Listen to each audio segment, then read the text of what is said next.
महत्वाची बातमी, चंद्रपूरमध्ये सत्ता स्थापनेसाठी आता हालचालींना वेग आलेला आहे।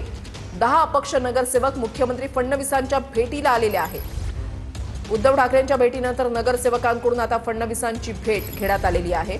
चंद्रपूरमध्ये महापौर कोणाचा होणार, भाजप की काँग्रेस, याबाबत आता चुरस वाढलेली आहे। चंद्रपूरमध्ये आपण पाहिलेलं आहे की धानोरकर आणि वडेट्टीवार यांच्यामध्ये संपूर्ण महाराष्ट्राचं लक्ष लागलेलं आहे। चंद्रपुरात जनतेने काँग्रेसला पूर्ण बहुमत देऊन देखील तिकडे अद्याप सत्ता स्थापन झालेली नाही। आपल्यासोबत भाजप नेते आणि आमदार किशोर जोरगेवार आहेत। चंद्रपुरात भाजप सत्ता स्थापनेचा प्रयत्न करणार का? निश्चितपणे चंद्रपूरमध्ये भारतीय जनता पार्टी सत्ता स्थापनेचा प्रयत्न करणार, नंबर 1। नंबर 2 की अजूनही काँग्रेसला, तुम्ही म्हटलं की काँग्रेसला बहुमत मिळालेलं आहे। काँग्रेसला 27 जागा मिळाल्या, भारतीय जनता पार्टीला 24 जागा मिळाल्या। आणि ह्या 24 जागा मिळत असताना त्या ठिकाणी काँग्रेसचे 2 गट झाले। एकीकडे 13 लोक आहेत, दुसरीकडे 14 लोक आहेत आणि त्याचे 2 भाग झाल्यामुळे या ठिकाणी आम्हाला सत्ता स्थापनेची संधी आहे। याच्या व्यतिरिक्त आम्हाला केवळ 10 सदस्य संख्या कमी आहे बहुमतासाठी, तर जे 15 लोक बाहेर आहे, ज्यामध्ये उभाटा आहे, वंचित आहे, BSP आहे, अपक्ष आहे, या सर्वांना घेऊन आम्ही त्या ठिकाणी सत्ता स्थापनेचा प्रयत्न करणार आहोत। तुम्ही आत्ता सांगितलं की उभाटा, वंचित, अपक्ष आहेत, या सगळ्यांना घेऊन तुम्ही सत्ता स्थापनेचा प्रयत्न करताय।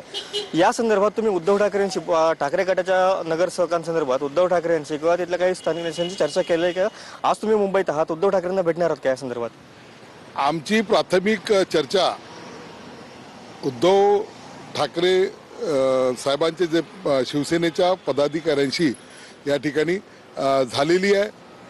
त्यांच्या काही मागण्या आहे, त्या मागण्या घेऊन आम्ही माननीय मुख्यमंत्री महोदयांकडे सादर केल्या आणि त्यावरचा निर्णय आम्ही मुख्यमंत्री महोदयांकडे मागितलेला आहे। मुख्यमंत्री महोदयांनी सांगितलं की भारतीय जनता पार्टीचे जे इतरही नेते आहेत जिल्ह्यातले, त्यांच्याशी चर्चा करून उद्या एकत्रितपणे याच्यावर विचार विनिमय करून केला जाईल, हे या ठिकाणी सांगण्यात आलं आहे। म्हणजे थोडक्यात मुख्यमंत्र्यांनी ठाकरे गटासोबत, वंचित सोबत आणि अपक्षांना सोबत घेऊन सत्ता स्थापनेसाठी तुम्हाला ग्रीन सिग्नल दिला असं म्हणायचं? बिलकुल, निश्चितपणे की ही जी मुवमेंट सुरू आहे ती माननीय मुख्यमंत्री महोदयांच्या नेतृत्वामध्ये, त्यांच्या मार्गदर्शनामध्ये आणि त्यांच्या सूचनेनुसार सुरू आहे। निश्चितपणे त्यांनी सांगितलं आहे की सत्ता चंद्रपूरच्या जनतेला एक स्थिर सरकार, विकसित चंद्रपूर करायचं असेल तर या ठिकाणी महापौर असणं गरजेचं आहे आणि त्या दृष्टिकोनातून आवश्यक त्या गोष्टी करण्याच्या सूचना मला विश्वास आहे 100% महापौर हा काँग्रेसचाच या मार्गावरती बसेल।